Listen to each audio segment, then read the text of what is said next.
Good morning, everyone. Time for a little sound check. Hopefully, I'm not overpowered by the music. I'm having to do something a little different today.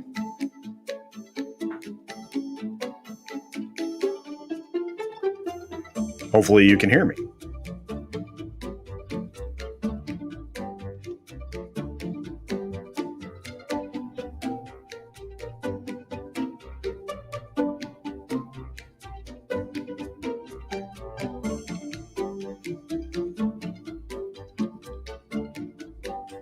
Thank you all for being here so early. We've got 19 of you waiting. We are 5 by 5 according to Trinoculus P. Hail, Joachim Stark. Commander Ed Straker of Shadow, just another red shirt. Lola, what's up, Lola? And that 70s rock fan. Hail, my friend. Captain Trek is here. Well, thank you for that, Captain Trek, sending people over from your stream. We got Snortopupus, Q Burr, The Time Prophet, Lasso of Truth, hey Trina, Parrot Head, what's up, my friend, and so many more guys. Roger H is here. What's up, Roger? Good to see you, buddy. And again, Darius, thank you for the super sticker. I'm looking forward to today. We've got some stories to cover, and we're going to start with the bad news, move into the good news. But here we go, about 30 seconds.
Good morning, good afternoon, good evening, or good night, wherever you are and whenever you're watching. Thank you for checking out the 6 Minute Daily. That's right, the 6 Minute Daily is something I try to do every day. Of course, it's a little longer than 6 minutes because you get a nice long intro, you get a little bit of an outro. So at least the substance is 6 minutes, and thank you all for being here so early. I appreciate each and every one of you being here. I'm going to be on so many different channels today. Hopefully you can keep up with all of that.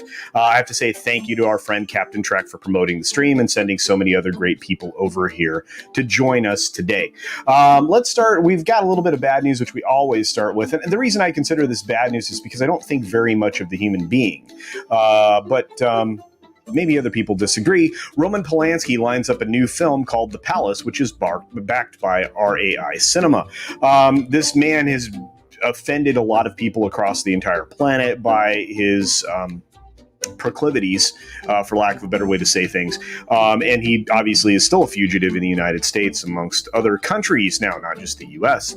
I've never been a fan of his. He had a couple of great films. You can go back in time and find out all of the bad things that he did. I've done a video on it.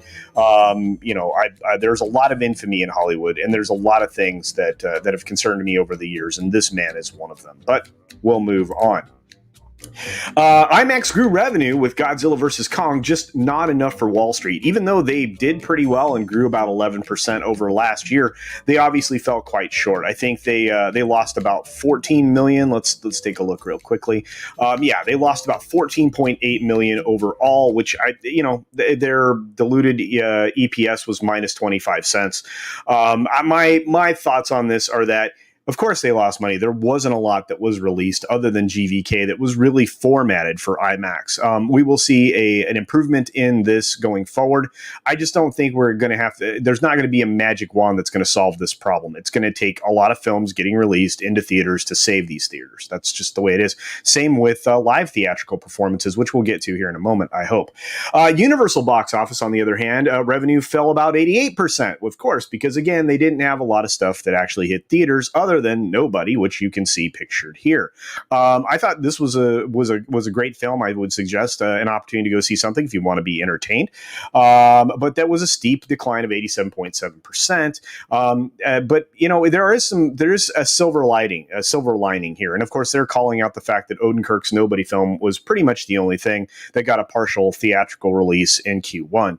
But there's good news for Comcast and Universal, because Peacock has reached 42 million signups, which is fantastic. Of course, The Office, as you can see pictured here, from Michael Scott, you can see that plus the WWE on the Peacock, and that has really helped them ramp up their business. It also doesn't hurt that they have an AVOD product, which, like I mentioned yesterday with HBO Max, is going to be kind of the turnkey way that they'll have to operate in order to continue to generate revenue. It also gives them another avenue for revenue when it comes to things like live sports, like HBO Max. But this was really good news. They revealed that the first full quarter of The Office was available on the platform WWE Network.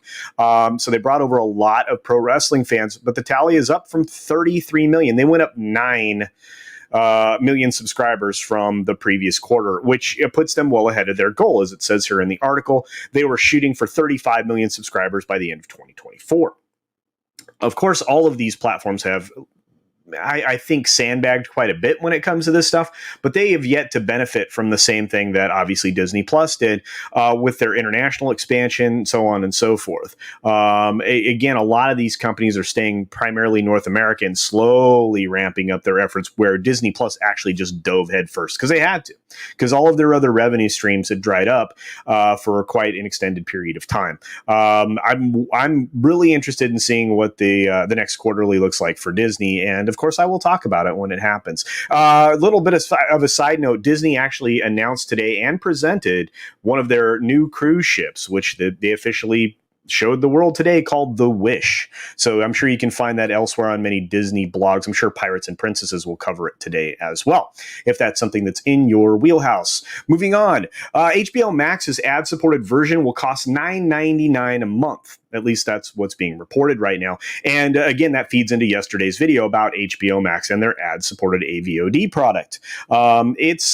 That seems kind of reasonable, right? $10 a month. If everybody did that, you could get 5 of them for $50 a month, still be cheaper than your traditional cable or any form of terrestrial television reception, other than obviously antenna.